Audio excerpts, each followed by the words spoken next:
आमी जर जायतीं जाणां पूण तरी आसतना आमी सगळीं क्रिस्ताची एकवटान एकूच कूड आनी जण एकलो एकामेकाचो सांदो अशें आयज भाग्यन पावलो पयले वाचपान म्हणटा.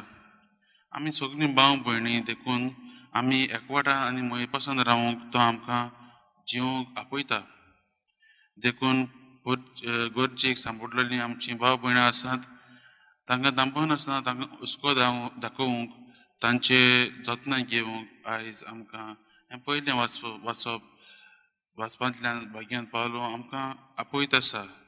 आनी आमी क्रिस्ती जिवीत जियेतलीं जाल्यार आमी दर दिसा बरीं चाकरां जातलीं जाल्यार देवाची आपणायलेलीं भुरगीं जातलीं जाल्यार आमकां हेच मार्गान चलोवंक तो आयज आमकां आपयता. हेंच आमी आयज शुभ वर्तमानांतूय पळयलां.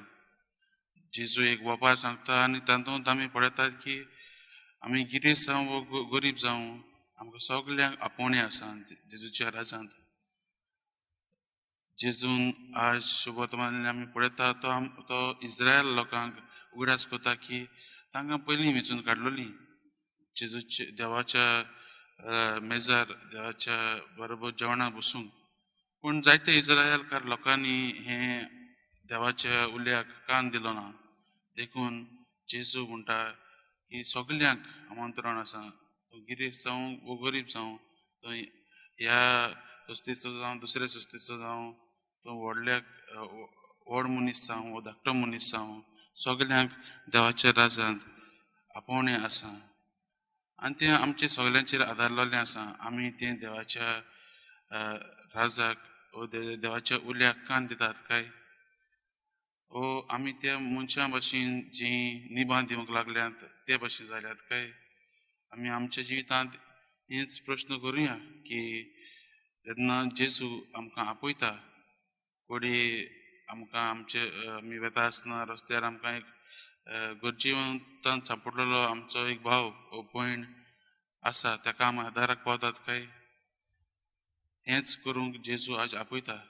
आमी सगळीं एक कुडीची सांदे आमी आमची पवित्र सभा एक आमी कसलीं मनशां आमी सगळीं एकूच जेजूच्या कुडीचे सांदे.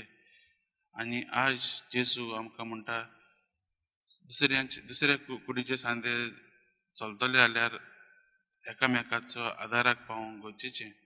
आनी आमकां सगल्यांक जेजू आपणा सांगता बसूंक आपयता.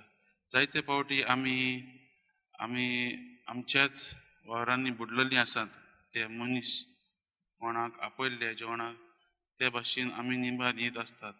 आमी संवसारीक वस्तूचेर आशा दवरलेली आसा आनी आमी सर्गीचें राज विसरतात. दर एक क्रिस्ती मनीस आमकां सगल्यांक पयस स्थान दिल्लो आसा आनी पयस स्थाना वरवीं आमकां हें सगल्यांक एक कार्य दिल्लें आसा की आमी आमच्या जिवितांतल्यानूच जेजूचें सर्गीचें राज परगटूंक. तर मोगाच्या भावांनो भयणो आयच्या दिसा आमी मागण्यांत बसता आसतना आनी आयज मिसाच्या बलिदानांत आमी मागुया की आमकां देवाचें उतर आमच्या मनांत रिगूंक देवाच्या उल्याक आमी कान दिवंक आमकां बळान शक्ती मागुया आनी जेजूच्याच पावलांनी चलूंक आमी प्रयत्न करुया.